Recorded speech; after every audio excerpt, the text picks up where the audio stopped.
Yeah.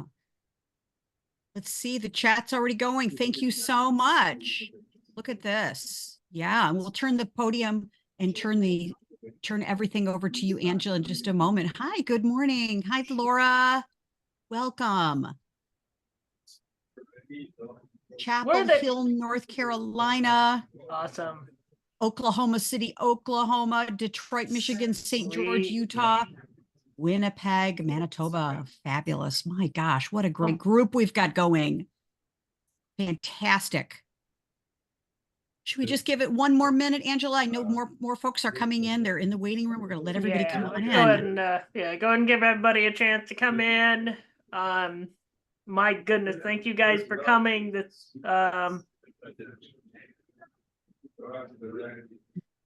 Really, really happy, huh, Angela? So much gratitude and so happy. Very good. South Central Pennsylvania, Northern Virginia. Very good. I'm coming in from Woodstock, Illinois. Angela, you're coming in from? I am coming in from Yuba City, California, which is north of Sacramento. Nice. I like to say it's the part of the state forgot.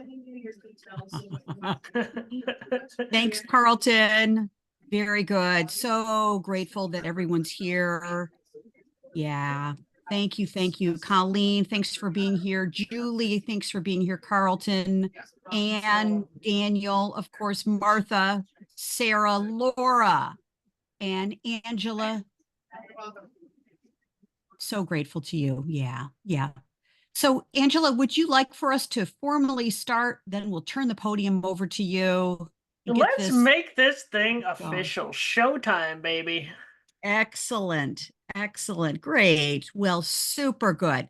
So thank you. Thank you. We're so happy that everyone is here. This is fantastic and just so important. Just important. It's an important morning here. And yeah. We are here to learn more about how to unlock potential, boost engagement and revenue, of course, through the power of accessibility.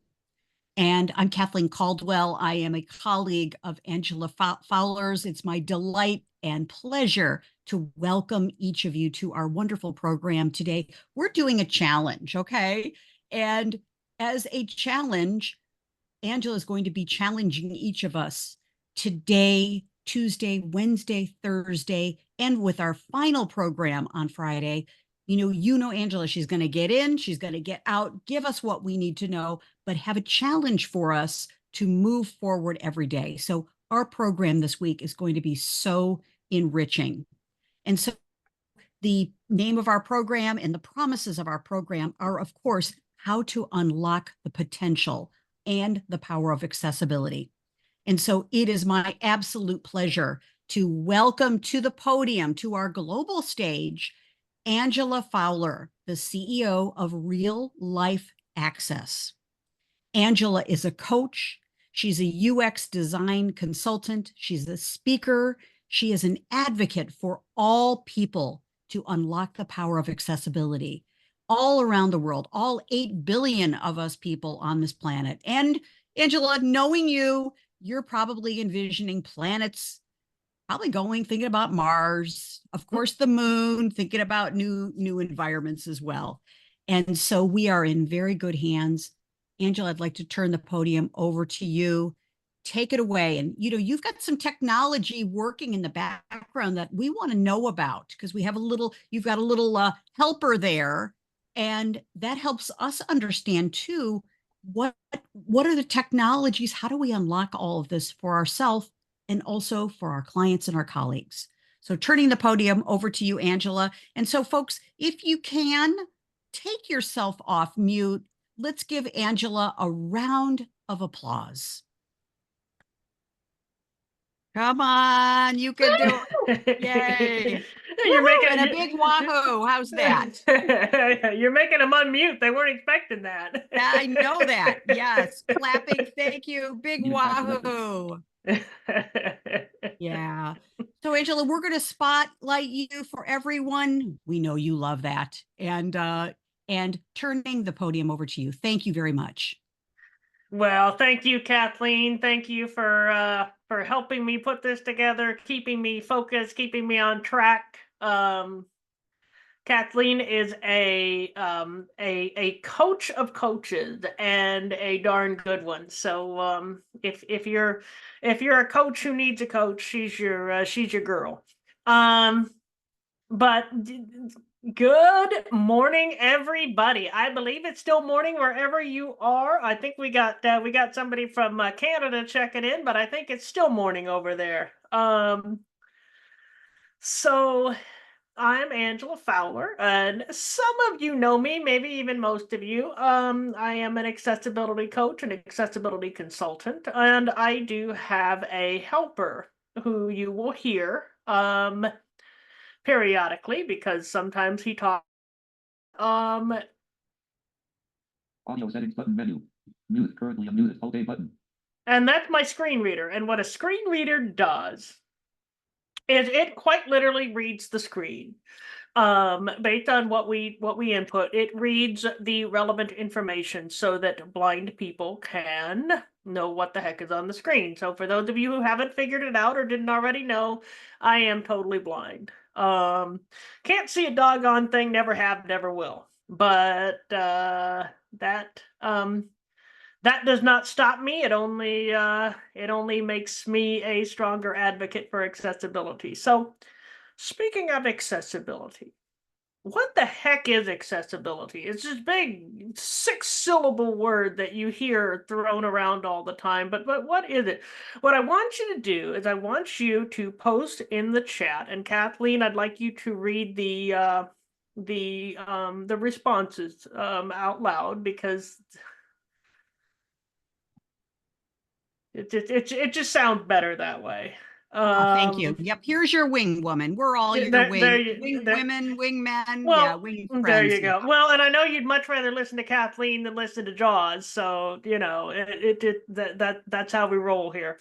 So tell me and be honest. Even if it's something that you think that I might consider bad, what do you think of when you think of accessibility? What's that word association that comes to mind?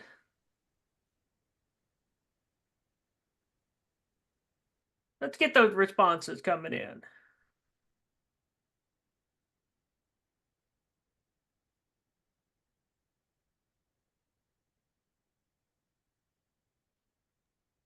So Angela, yeah, we're getting accessibility is an invitation. It's an open door, welcoming all to join from Carlton. Thank you. Colleen says access for all. Julie says barrier-free independent living. Love it. Martha, yeah, equity. Anne, making things usable for all. Laura, equality in terms of employment. Anam, equality. Daniel, opportunity. Yes. Yes. Laura says yes. All right. So accessibility is truly all those things. And there's also some negative associations that people potentially have with accessibility. So people might think accessibility is hard. People might think accessibility is expensive. And it could potentially be both those things, but the benefits of accessibility, and by the end of Friday, you're going to come out knowing this. The benefits of accessibility far outweigh the investment. So what the heck is accessibility? Accessibility is making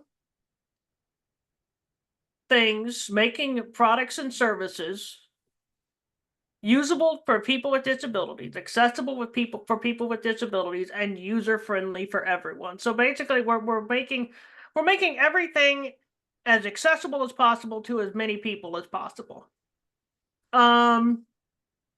And there are three categories of accessibility.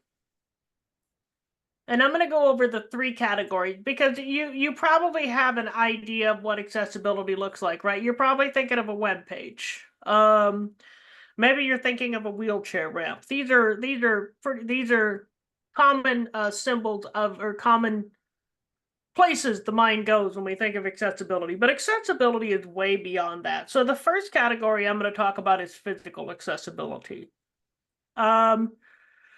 And physical accessibility includes the good old wheelchair ramp, right?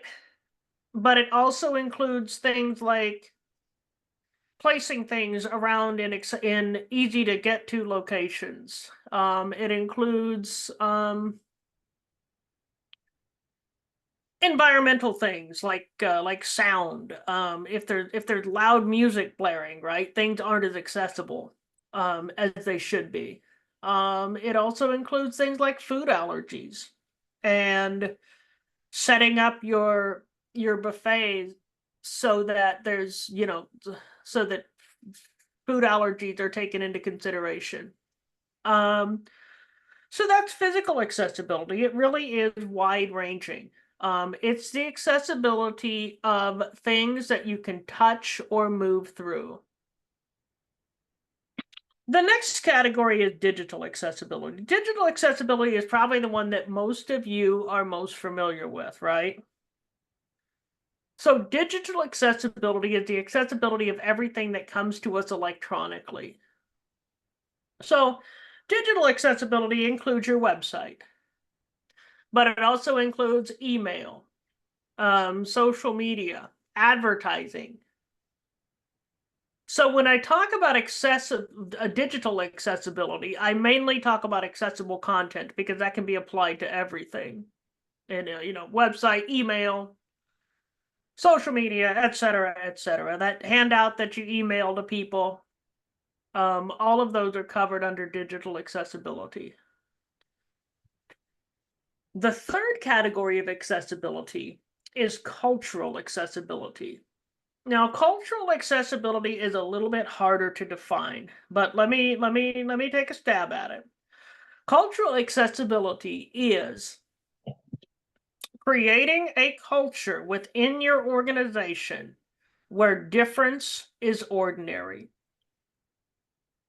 So the classic example I give of cultural accessibility is, what do you do when a blind person walks into the store? How do you handle that situation? And as a blind person, I've seen it handled in multiple ways, right? Some good, some not so good. But the term I like to use is helpful nonchalance.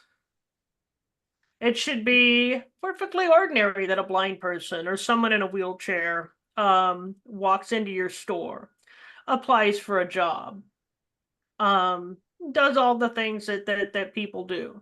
The idea is to approach difference with openness, with curiosity, with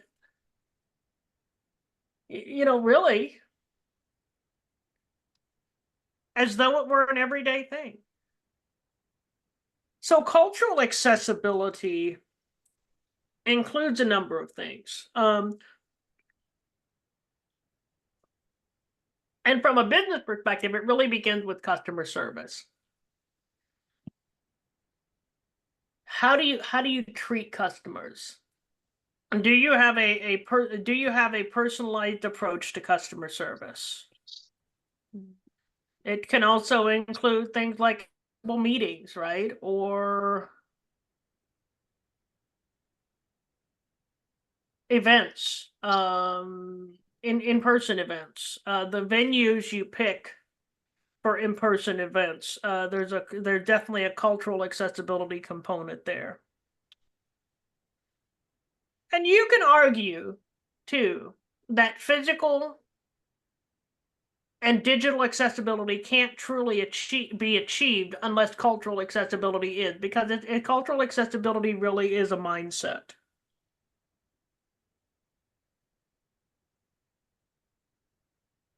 So those are the three categories of accessibility: physical, digital, and cultural. And you know, like I said, it really runs the gamut. So who does accessibility benefit?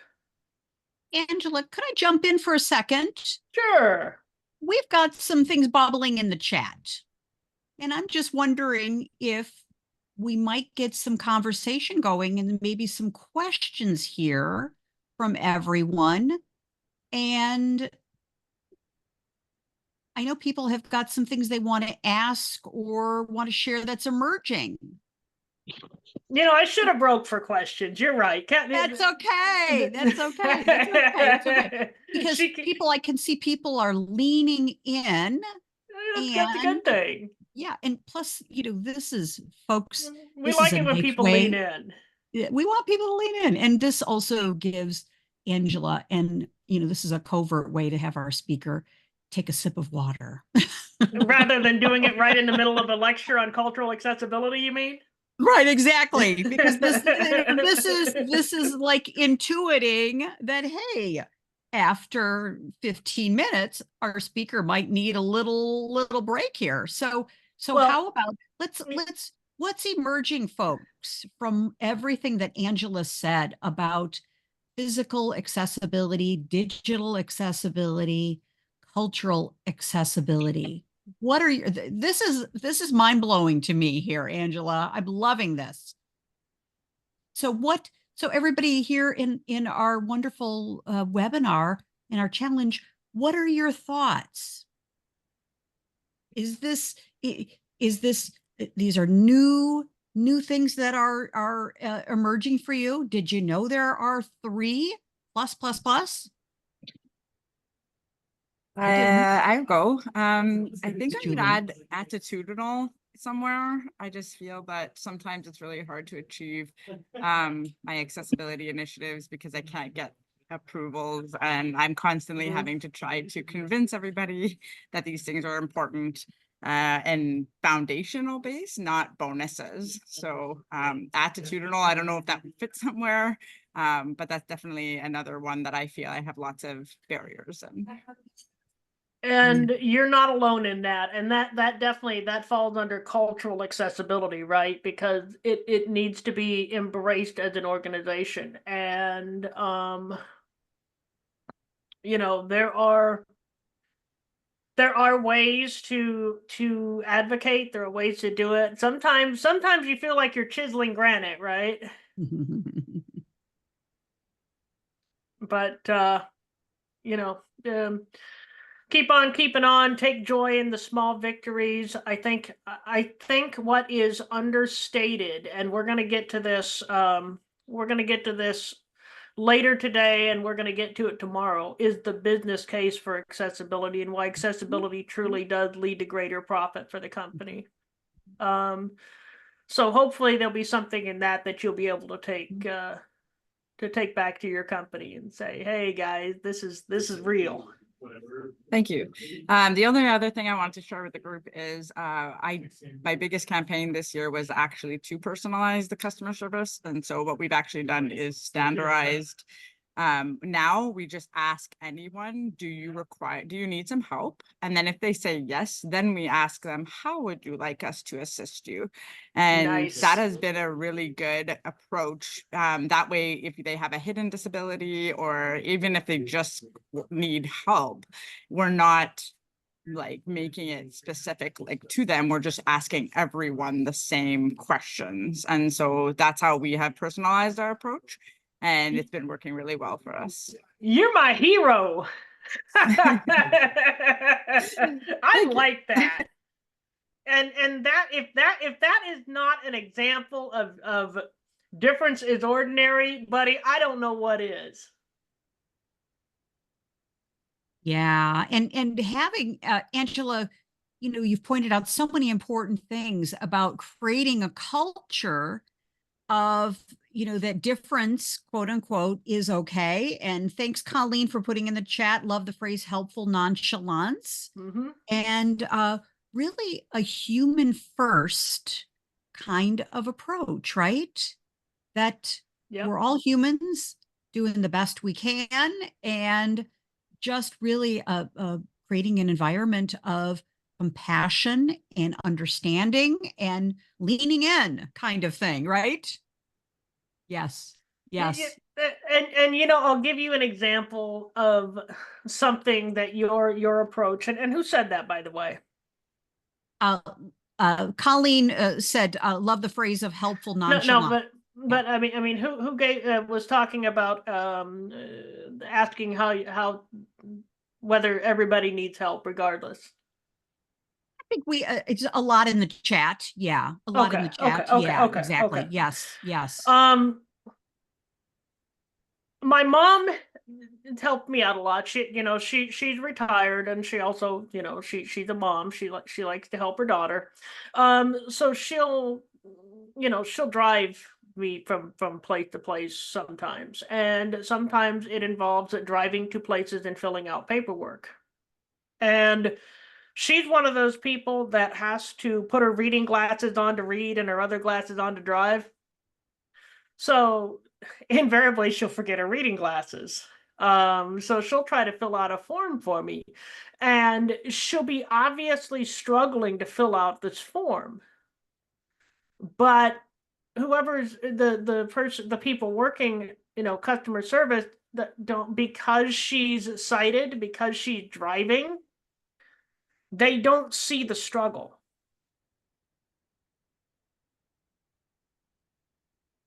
And sometimes I'm like, I should have just walked in by myself. It would have saved you all this trouble,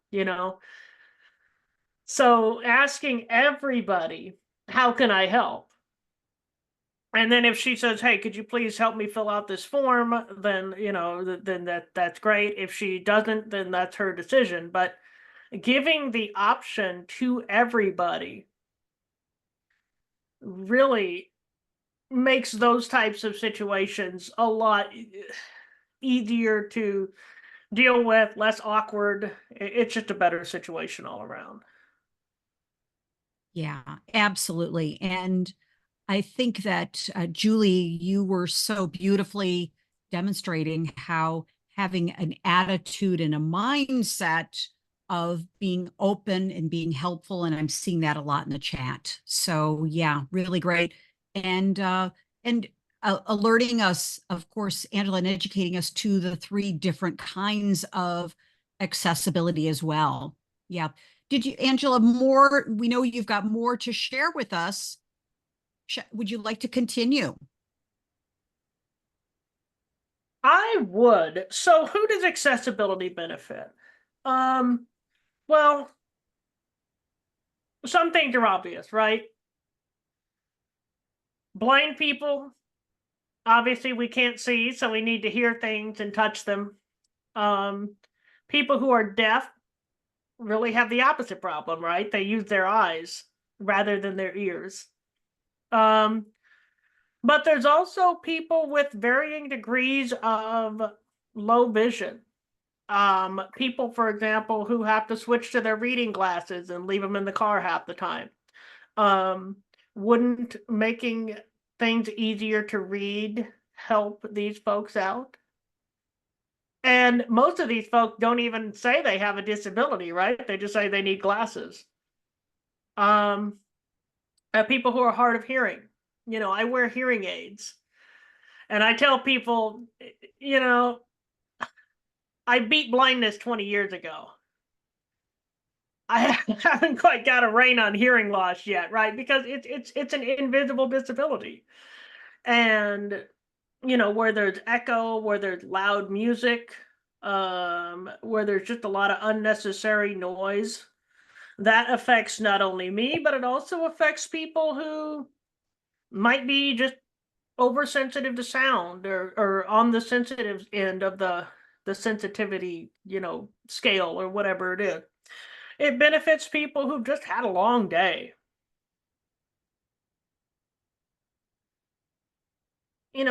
Cognitive and memory issues. We all have times when we don't remember things. For some people, it's more it's because of permanent things like a stroke or a cognitive disability. Some people, it's caused by stress. Some people it's caused by just trying to juggle too much. I think when our kids are toddlers, I think all our memories suffer because we're focused so much on the baby that we don't have the mental space for anything else. But whatever the cause is, having things designed intuitively helps everybody. And then there's physical disabilities, right? And some of them, some are permanent, some are, temporary. A lot of people have, surgery, or they, sprain their ankle, or whatever the thing is.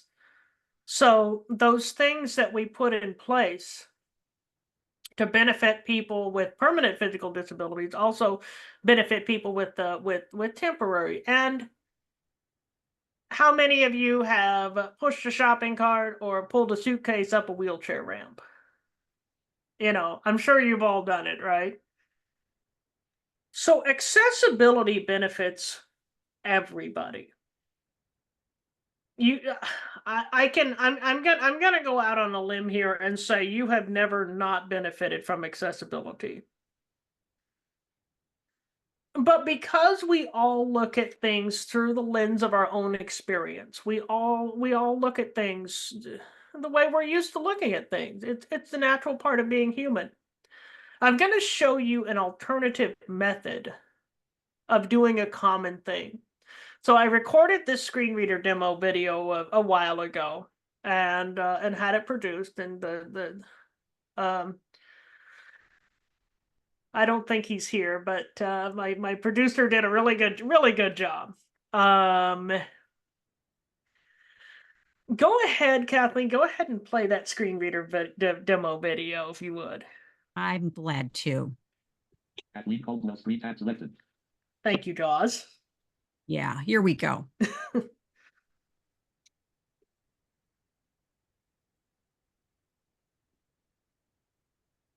And let me go in, and I'm going to share and make sure that I share all the sound and share everything. Here we go. Kathleen Caldwell. And we're going to turn that volume way up here. So this is a demonstration of the JAWS screen reader. Now, a screen reader is a software program which takes what's on the screen and verbalizes it so that blind people can use the computer. But we see things differently than a sighted person does. A sighted person can see the whole screen. We see things in linear fashion. So if you take your keyboard and you tab through things, that's the order in which we're going to see things with the screen reader. So because of that, we have a number of navigation shortcuts built in. There's tricks to the trade. So I'm gonna demonstrate real quick how a screen reader works. And right now I have a very appetizing Google search page up. I have a search for chocolate chip cookies, and my focus is currently at the top of the screen. Now, the simplest way to navigate the screen is to arrow down line by line. But you can imagine how tedious that is. So the first thing a blind person typically does when they encounter a website is to start navigating by heading. So I'm going to do that right now. Accessibility links set in level 2. So the first heading is accessibility links. Filters and topics set in level 1. Search results set in level 1. The best chocolate chip cookie recipe ever heading level 3 link. The best chocolate chip cookie recipe ever, heading level 3 link. Now, that tells me two things. Two important things and one thing that isn't quite as important.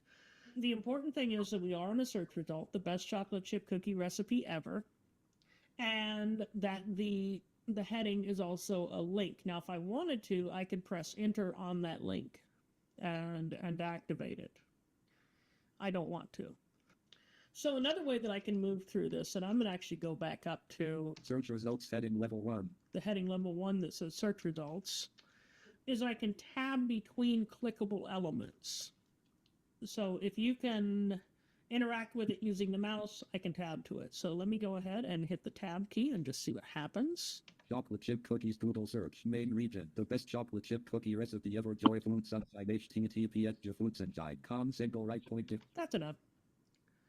So it tells me what region I'm entering. It tells me the name of the link, and then it proceeds to read down the other information about the search result.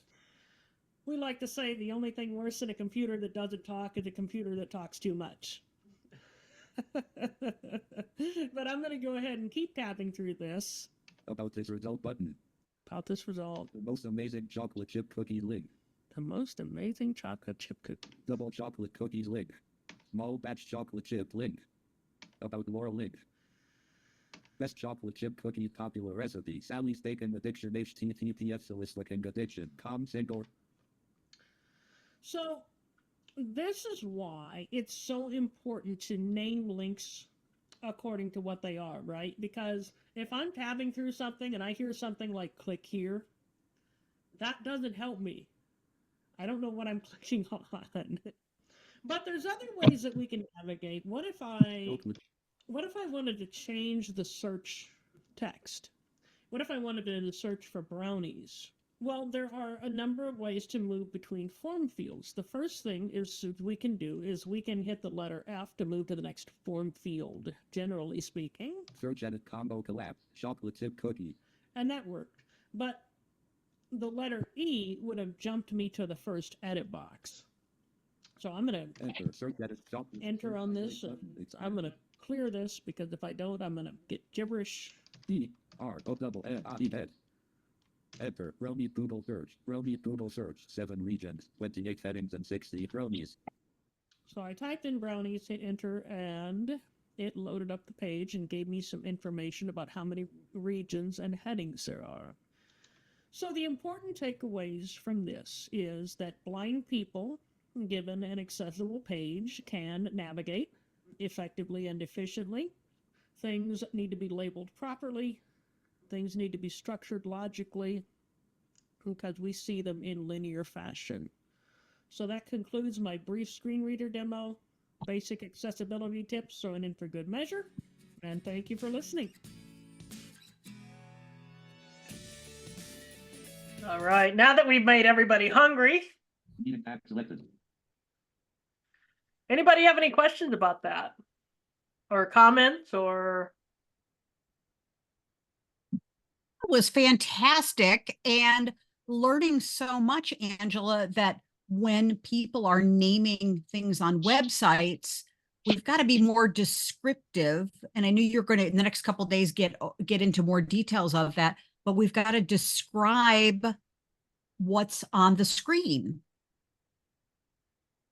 And most people, the vast majority of people are used to seeing things with their eyes, right? And when you see things with your eyes, you see the big picture. You see a macro view of everything.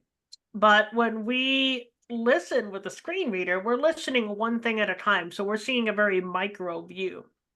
So that is a really stark example of how different people navigate the web differently. And the key to developing an accessibility mindset, and I have to do this too, and I'll tell you a funny story about that in just a moment here.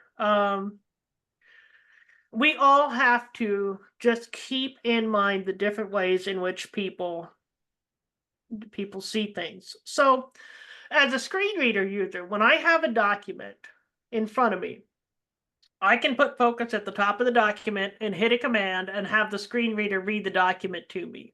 So it reads, it's like somebody, it's like listening to a book on Audible, only Audible narrators are a lot better. So I was turning in a draft of a proposal for my day job a couple of weeks back. And I was so focused on the content and what it said, I finished writing it, and then I emailed it to my boss, prior to the meeting that we were supposed to have. So she looks at it and she's like, Angela, this is not accessible to sighted people. I had forgotten to break up the text. I was so focused on what it said and how it read to me, paragraph by paragraph, sentence by sentence, that I forgot to add headings and, strategic double spacing and things that you guys need to be able to skim down from section to section and, find things. So all that to say this, everybody needs to work on this. Even those of us that are supposed to be experts. Thank you. Thank you. And looking at a 360 view, I mean, literally, figuratively, being able to see all the perspectives on it. Yep. Yeah. Yes. Yeah. Really great example. And so, Angela, you had more important topics that you wanted to convey for us this morning. I do. There's one more major topic that I want to cover, and that is, how does accessibility benefit your company? Now, there's a lot of concerns about investing in accessibility, and we're going to address all the concerns tomorrow. We're gonna address all the things that worry people when it comes to accessibility, because they're legitimate concerns with legitimate solutions. But today is rah day, right? We're going to talk about all the benefits. So accessibility benefits your company in a number of ways. The first way is an accessible company develops a reputation for being accessible. And I like to say, I don't know how it is with other disabilities, but blind people are a nationwide small town. So we're scattered all over the country, but we gossip just like any small town folk do. So when a company is accessible, everybody finds out. When a company is not accessible, that could be that's even, everybody finds out. And the reputation for being an inaccessible company is hard to shake. But if you're accessible, not only will people with disabilities patronize your business, but families, friends, and you come out ahead in the court of public opinion. Accessibility also benefits your bottom line. And when I say accessibility, and this is why I say accessibility and usability, right? Because if your products and services are accessible, if, for example, and I'm going to use websites as an example, because it's where I came from. I came from the digital space. And those of you that have worked with me, that's where we work together, in the digital space. So the site is not accessible. If it's not accessible to screen reader users, to users with low vision, chances are very good that it also poses difficulty for people who don't say they have disabilities. So you're going to have more cart abandonment. You're going to have people come into your website and saying, I don't know where anything is. Things that we do to make our websites accessible, an intuitive design, for example, clear labeling, keyboard accessibility, also make them more user-friendly. So not only do you have people with disabilities coming to your business, telling their friends, hey, if you go to this website, it's accessible.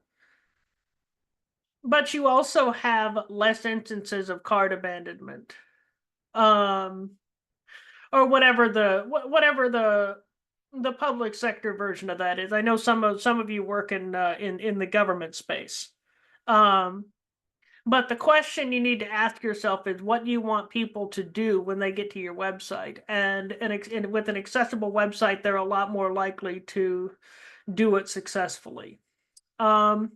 A couple of statistics I want to throw out there. And again, this is more more relevant for private sector, but it is analogous in the public sector as well. So if you invest in an accessible website, the return on investment could be up to 9x.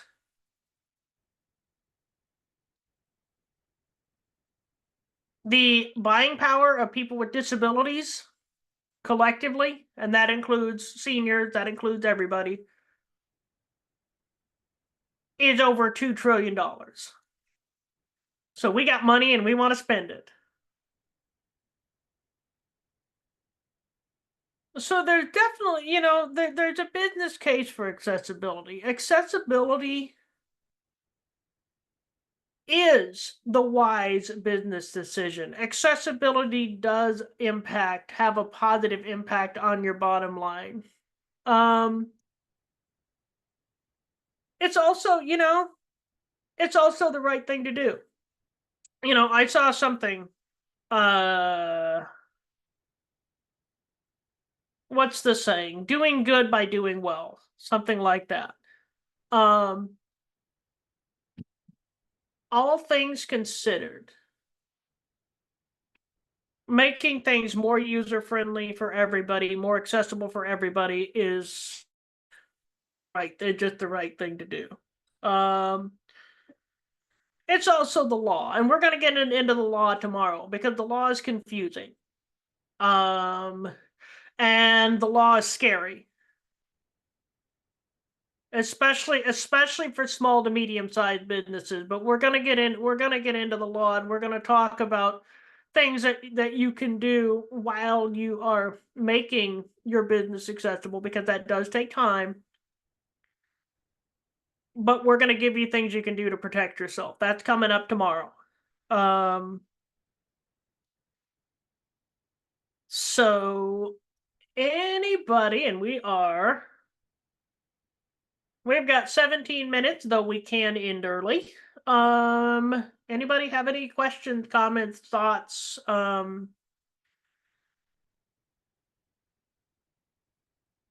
Yeah, and Angela, we'll also, before we complete, you and I discussed biggest takeaways from today as well. Cricket has her hand raised. Thanks, Cricket. Do you want to take yourself off mute and jump on in? Sure, thank you. Angela, it's nice to see you. It's been a while. It has been. I'm glad you're here. Thank you for coming.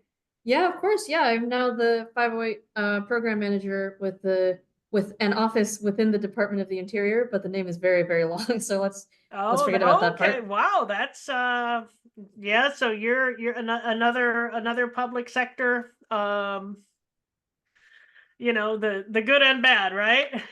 Yeah, something like that.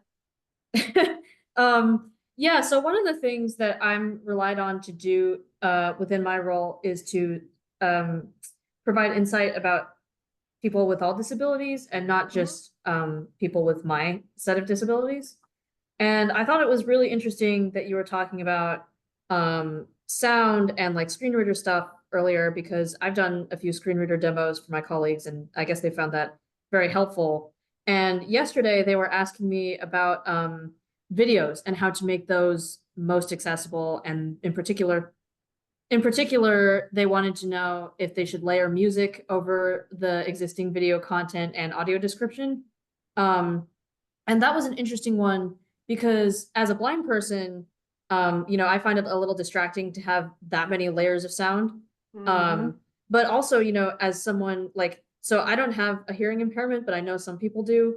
And so I imagine that with that additional disability, that could be difficult, or possibly for someone with ADHD, having, yeah. And so that's a very long way of asking, what would you recommend when people rely on someone with a disability to speak for people with other disabilities? Because it's such a huge misconception, as I'm sure we all know, that oh, if you have one disability, you know everything about all the other ones. It's hard, and none of us are experts. I'm learning as I go. And I'd be the first to tell people, look, I'm not an expert in all the disabilities. Because like every other doggone human, I look at things through the lens of my own experience. But I'm constantly learning. I'm constantly talking to people who have other disabilities. I'm constantly, I let myself be called out by them when I make a blooper. You know, everybody makes mistakes. Everybody gets it wrong sometimes. We can't, nobody's got to be perfect straight out of the gate. Accessibility isn't a thing to do and have done. There's no end zone. All right, you don't catch the ball and spike it and do your touchdown dance. Accessibility is a thing to be constantly striving for. Now, the bad news about that is you're always going to be working on accessibility, right? This is going to be a constant thing. The good news about that is that you don't have to be 100% perfect 100% of the time, because nobody is. You keep learning, you keep growing, you keep striving. Yeah, good point. I'm glad you brought that up. Yeah, and I'm also curious, Angela, from what you've been sharing, I'm wondering what does the audience, Cricket, that you're speaking of, the audience, the end user, I wonder what they have to say about music being distracting, or, I'm wondering about the audience and what is their experience. Sounds to me like a great opportunity for a I'll give survey, you, right? I'll give Discussion. you, people don't realize how distracting music is, and I love music. I'm constantly playing music when I'm not trying to listen to something else. But when I'm trying to listen to something else, I turn the music off because it prevents me from hearing the thing that I want to hear. And it's not just blind people. In the summer of last year, 2023, I was at a big gathering of several thousand people, of which Cricket is probably Cricket. You know what I'm talking about. And Yeah, absolutely. and I think you know where I'm going with this too. It was 20 minutes before the ceremony was supposed to, before the ceremony, the session was supposed to start. I thought I'll just walk in and talk to some people, and and I happen to have my son with me, Jefferson, and he was 17 at the time. And he was with me, and we took one step into the hall, and he just stopped. And he's like, "Oh my God, Mom, you got to do something about this. This is disorienting." And I said, "Son, I've been trying." But even blind people don't understand. And you think we would, right? You think we would. But even blind people don't understand sometimes just how obnoxious loud music is for people that are hard of hearing, and people who just don't like to be assaulted with loud music. So for the rest of that convention, I showed up to all the sessions 5 minutes late. Or with headphones. Well, yeah, earplugs. Right, exactly. I turned my hearing aids off. I literally did. I think it was that day we were talking about. I turned to my son and I said, "I'm just going to turn my hearing aids off for a couple minutes." Yeah. So accessibility for all, right, Angela? And there Yes. are things you're going to discover that you never would have thought of. Right. Right. Well, Angela, as we complete our first day of our challenge, what's our challenge? What's our next step for today? What is our next step? I Yeah. challenge question written out, Kathleen, and I forgot what it was. Well, what do you want us to do, have? I want you to I want you to take a look around your work, whatever it is, whatever you're here representing or advocating. for. Take a look at it and be thinking about the ways in which you can improve accessibility and how it would benefit you to do so. And when I say you, I mean your company, organization, whatever it is.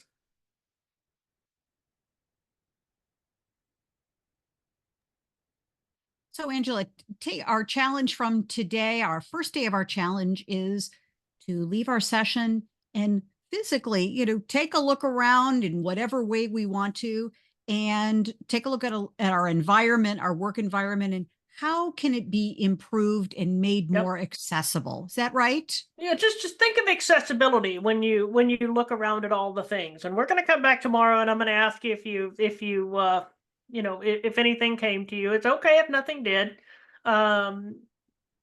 These things always come to us, after the fact, right? You're going to be thinking about it this weekend, and you're going to, oh yeah, that's what Angela wanted. But yeah, just look at accessibility. Just look at all the things through the lens of accessibility and through the lens of navigating the world differently. Fantastic. And Julie, you've got your hand raised. Jump in, please. Yeah, so I do apologize before, Angela. I should have said my name before I started speaking. So Julie Chapko here. Not a problem. Not a problem at all. I figured it out in the end. So I'm a huge fan. I can't attend tomorrow or the next day. It's actually I have an executive meeting about our culture. So I'm really happy that I got to attend this one today to be reminded about all the great things. But my one question to you, and you might be touching on it in the other two sessions that I can't be here, but when I'm in an airport, so we have lots to do. Is there any sort of strategic kind of like listings that you can think of that you would be able to like prioritize? So when we only have a certain amount of budget and you can only do one thing in a year, how do you decide? Is it like how many people it can help? Is it, you know what I mean? Like, so that, my friend, is the very definition of a loaded question, right? There are so many variables that go into that.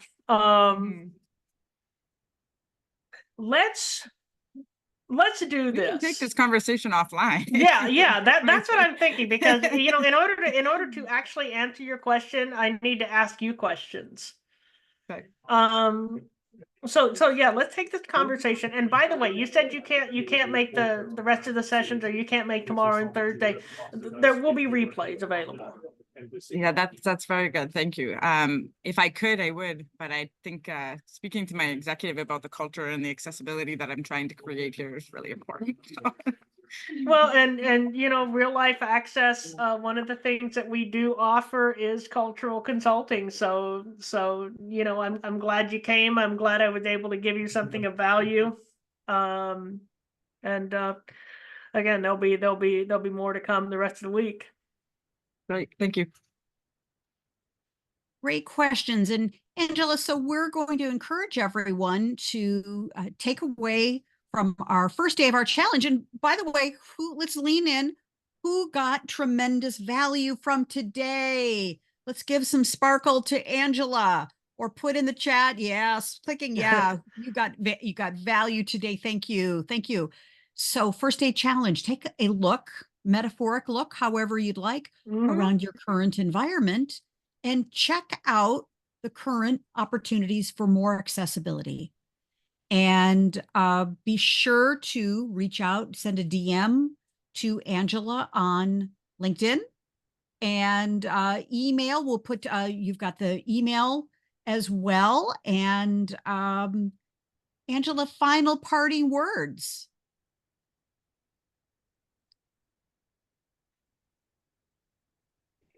Accessibility is as much a mindset thing. It's as much about how we think as it is about what we do. So that's why the first challenge is really about thinking about accessibility. And I think, as you do, and most of you have at least some accessibility knowledge, so you probably already know this. But for those of you watching on the replay that might be like, oh my God, this is a lot. Nobody's expecting you to fix this overnight. Accessibility is not something that we do and have done. It's something that we strive for every day. It's something that we're constantly striving to improve. So unless anybody has any questions, we can give you back 10, 12 minutes, whatever it is, and come back tomorrow if you can, because we're going to talk about the law and money. Very nice. Well, thank you. Thank you, Angela. And I put in the chat, people connect with you on LinkedIn and send you email messages. And so with that, we've got a day one challenge and we'll put it back into LinkedIn as well. Thank you everyone for your participation, for leaning in, your support, and for also making the world a better place. You Yep. make a difference. So with that, bye for Absolutely. now. Angela, can't wait for tomorrow. Thank you. All right. See you tomorrow, everybody. Bye-bye. Thank you. Bye-bye. Julie Chatko has left the Okay.